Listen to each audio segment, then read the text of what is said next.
In the world of crime, there's a crafty skill called manipulation, where a cunning deceiver spreads their influence widely.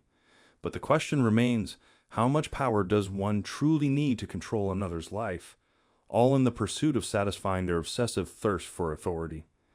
Lisa Cecilia, born in Toronto in 1981, who faced childhood challenges with her mother Joan. Lisa's journey encompassed diverse interests, from dance to sports, and eventually led her to Australia.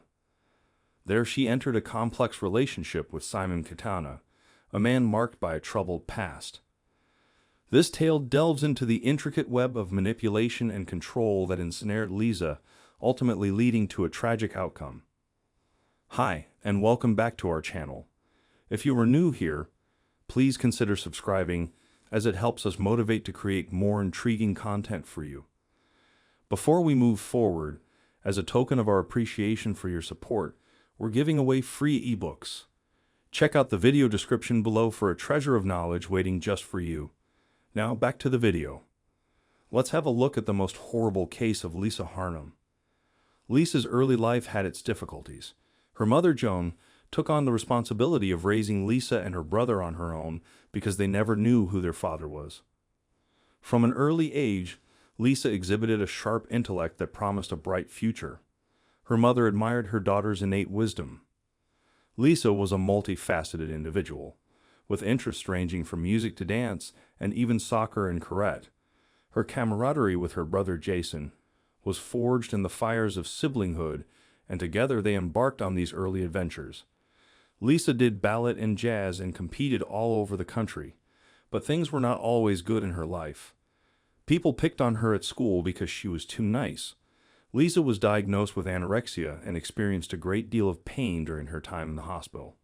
She went to a hospital in Toronto for months to get better. The girl fought in different ways because she wanted to handle it herself. People said she wanted to die at this time, but Lisa denied all of these claims. She liked her family and life. A nearby store hired the girl as a florist when she was older. She became best friends with Jenny Romanis, who was a coworker. The two of them danced and went to clubs together.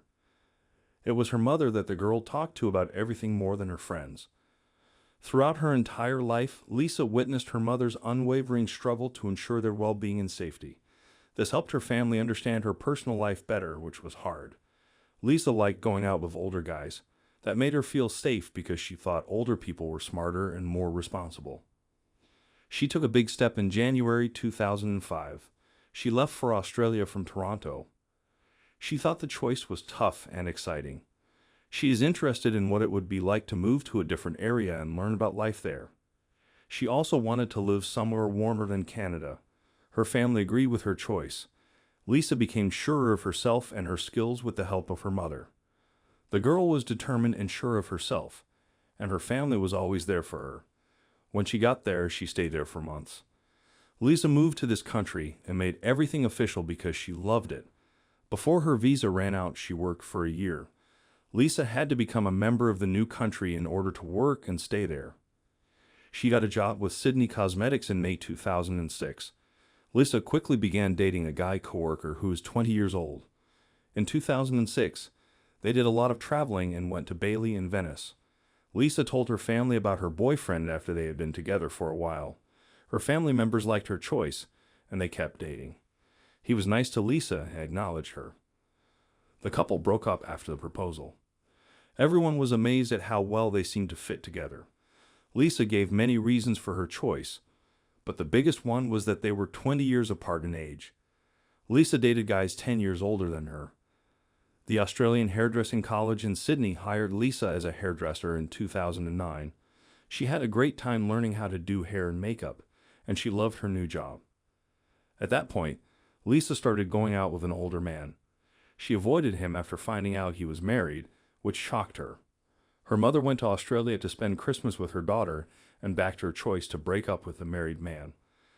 Lisa broke up with the married man not long after her mother came to visit. Before that, he put her in touch with Simon Katana. In early 2010, the girl was unhappy with her small apartment, but a new friend offered her a fancy room. Lisa agreed since it would give her some time to think about what she should do. She told her mother everything her daughter said because she was close to her mother. this was only a short-term fix. She also thought Simon liked guys, so she did not take him seriously. During the 2 months they were together, their friendship turned into love. Simon Tanner was born in the neighborhoods of Western Maryland. He was a Christian Lebanese kid with 5 brothers. He was 37 years old when he met Lisa, who was 28. She thought that 9 years was a big change in ages. Simon ran a number of businesses, but the women's shoe company made him most of his money. Simon was not doing well. He was rich, but he had a long history of criminal activity, trouble controlling his anger, and an ATT tendency to act violently without thinking. He had a store owner who tried to stop him from harassing a female worker when he was 18 years old. The woman had bad things to say about Simon from when they were together before. While Simon beat the owner, his friends held him down. He got bail at one point for being good. After 3 years, the cops came to his door again.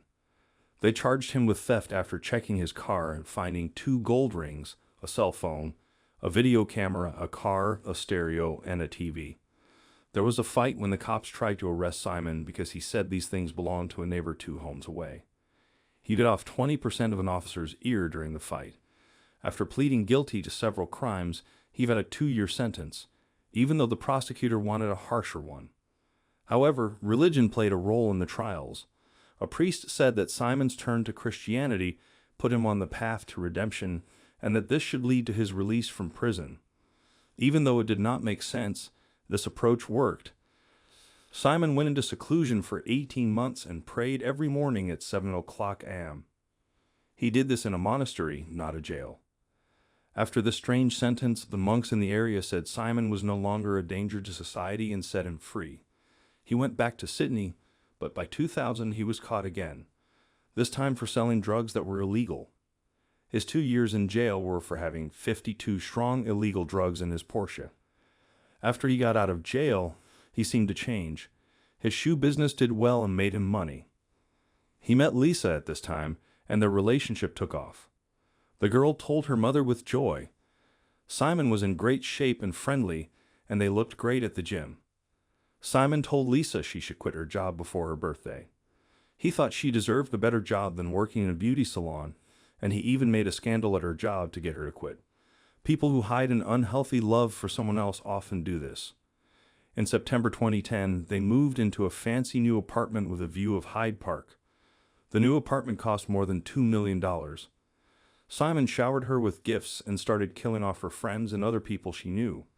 He deleted all of her phone and email contacts and friends on social media. Simon also took over her whole phone. Because he made a lot of money, they went on fewer public trips, like to restaurants, clubs, and the gym. He gave her the chance to not have to work. Lisa called her mom on October 2, 2010, and said that she did not have much going on in her life and missed her family and friends. Her mom told her this was weird and told her to break up with her boyfriend. The daughter said she would think about it and then hung up. Her mom texted her to call Simon and break up with him. Because Lisa thought her boyfriend read them, she stopped sending messages. At the same time, her boyfriend told her what to wear.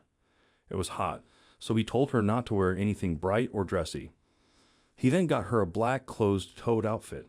They quickly ended the romantic part of their relationship, leaving only power and manipulation. She could not do anything without her partner's permission, and she did not have any friends, hobbies, social life, or a job. Lisa thought this change would only last for a short time and hoped for the best. Her boyfriend was the only person she went out with, so she missed out on social events and job possibilities. Simon could not say no to her request to attend her wedding with her family in Canada. He told her she could only spend time with her family because he had to work and could not go with her. Parties and hanging out with other guys were off limits for her. Simon also gave her a smartphone that could ring right away. She told her family and friends that her lover called her all the time and wanted her to answer right away, even when she was abroad. He had control over her. Lisa stopped putting on makeup, wrapped up, and wore tight clothes, which made everyone notice that she had changed. The most important thing was that she looked different. Lisa told her mom that her boyfriend knew where she was going all the time, which shocked her. Simon was listening to the mother's phone call, so the mother told her daughter to wait. Her boyfriend could see all of her texts and calls and see where she was on a map because her phone had bugs on it that she did not know about. Lisa went on vacation, then came back to Australia and started controlling and manipulating her lovers again. She felt good about that trip, and she liked being with her family and having more freedom in Canada. In 2010, when she got back, the girl spent Christmas with her family in Canada. She felt refreshed after her trip, but her family and friends noticed that she had changed a lot. They begged Lisa to stay in Canada because she was acting even less friendly. Because she did not have to, she did not go back to Australia. As she had told her boyfriend, she could go back to her old life at home with her family and friends.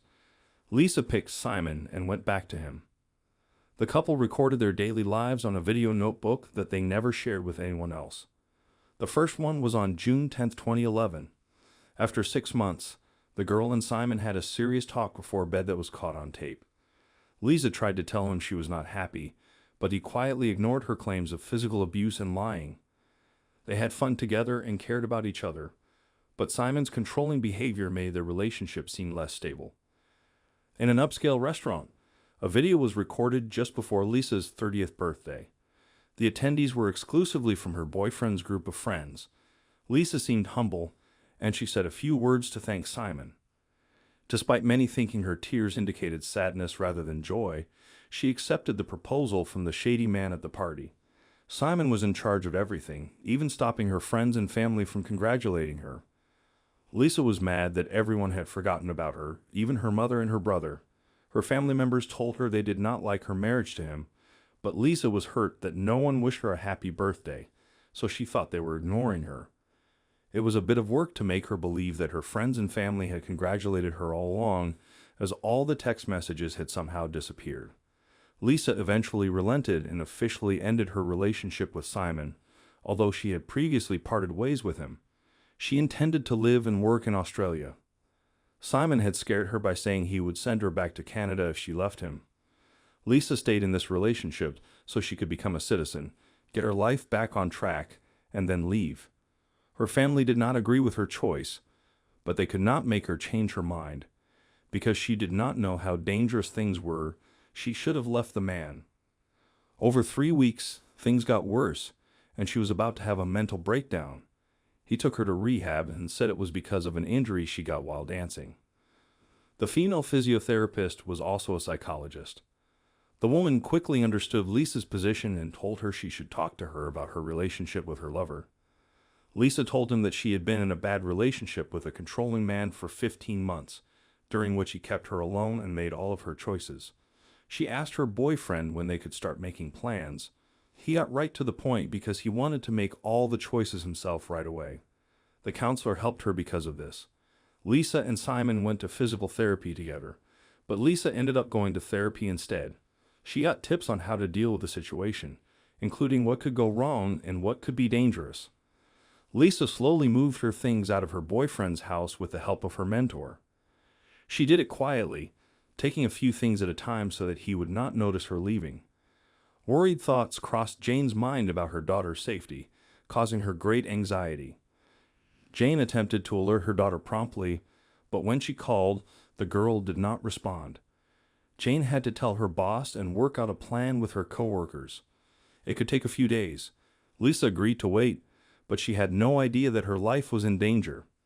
The next day, after finding out about Lisa's private conversation with the therapist, Simon saw that she was taking her things out of his apartment.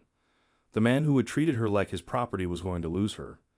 As Lisa's agent, he sent an angry message to the therapist right away.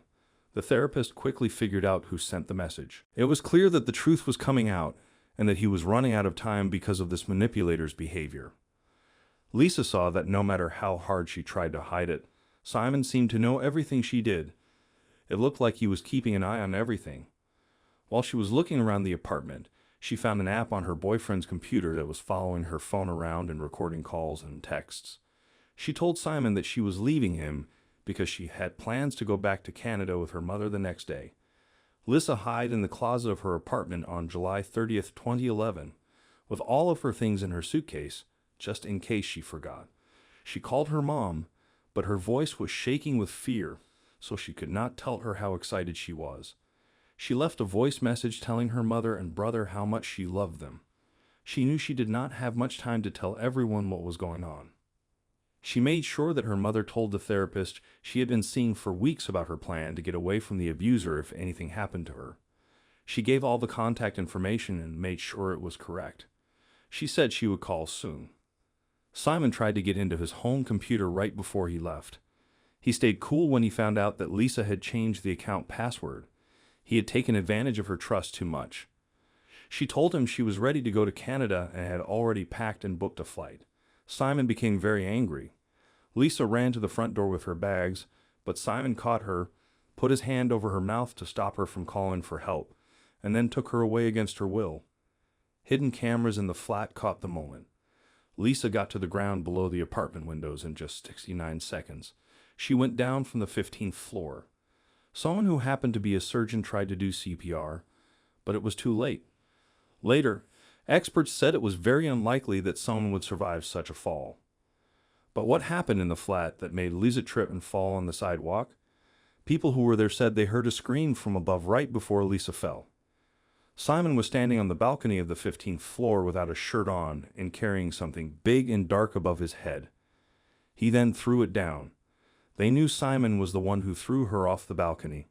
Lisa had no intention of taking her own life. Someone deliberately caused her harm. Simon quickly rushed down from the building in his pajamas to where his lover was lying on the ground. The man stood far away and watched her. He then came up to her and yelled for her to come back. Soon, people walking by ran to help the girl, and soon after, emergency services arrived. Simon told the cops right away what happened. He said they got into a fight with Lisa, who got very angry, and he could not stop her from jumping off the balcony. However, many people who were nearby saw something different, which was at odds with what he said happened. Joan was in Canada getting ready to leave for Australia at the airport. She tried to call her daughter many times but couldn't. It was clear to her mother that something was wrong, but she did not know what had happened to her daughter yet. That night, the cops called to let her know what she already knew. Lisa had died. She cried on the phone and said that the boyfriend of her daughter was going to kill her for leaving him. The cops were aware of what she thought.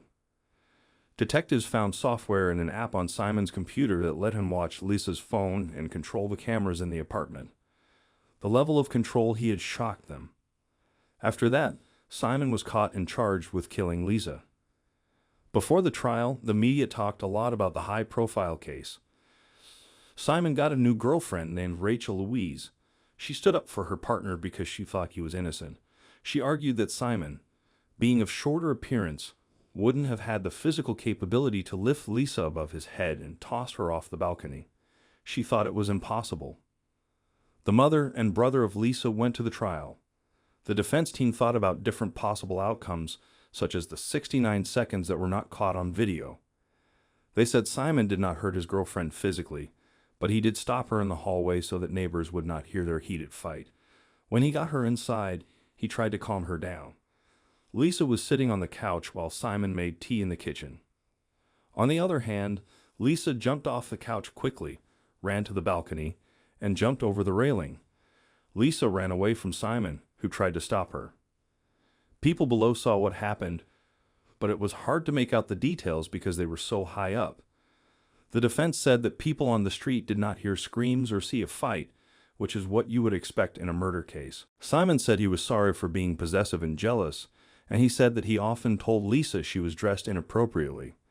Lisa was taller and bigger than Simon, so the defense said that Simon could not have physically pushed Lisa over the balcony because the railing was higher than 120 centimeters. But the prosecution argued against these claims, saying that Lisa was strong because she had played sports and that the claimed height difference was not enough.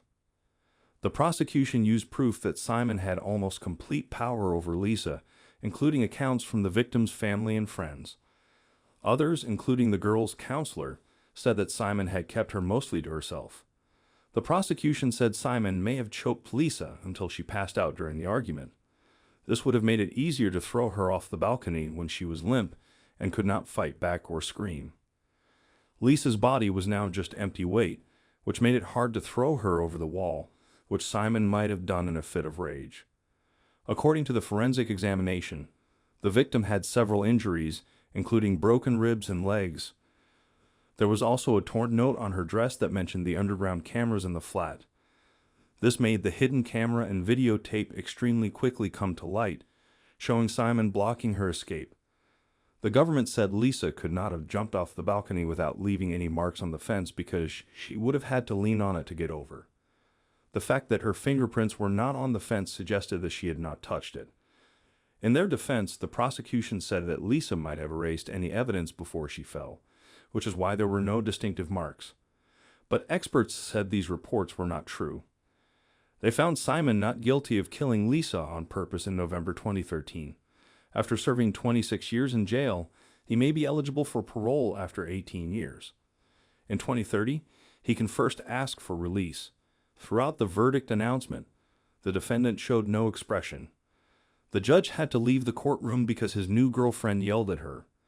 It is hard for them to stay together while he is in jail, so she broke up with Simon. But she still thinks he is innocent. Even though there is a lot of proof against Simon, he says he is innocent. However, he put himself in danger by using many of the spy devices that gathered the evidence. The mother and brother of Lisa agree with the decision. Police might not have caught Simon guilty of murder without the camera footage and the testimony of bystanders who saw what happened and testified against him. Lisa's mom started doing volunteer work in the community to help other women and bring attention to domestic abuse. Her scary experience taught her how to spot a liar and keep other people safe.